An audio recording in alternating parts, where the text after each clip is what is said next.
Hello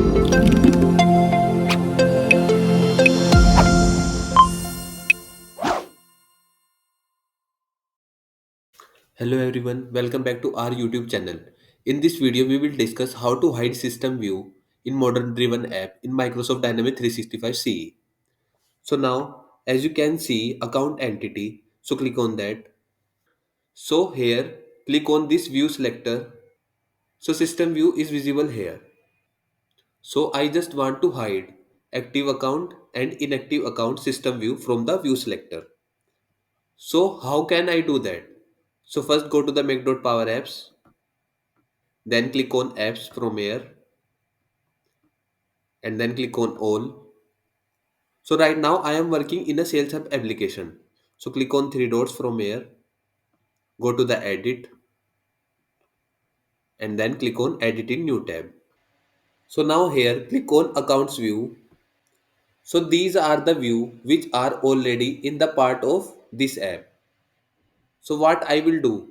So I will remove these two view, active account. Now click on remove and inactive account. Click on three dot and then click on remove.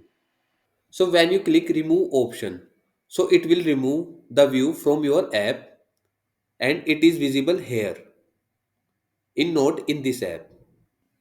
So I have removed these two view from this app, and whenever you want to again re-add to this existing view in this app, then click on three dot and then click on add from here. So then view is visible in this app. Now click on save button and then click on publish button.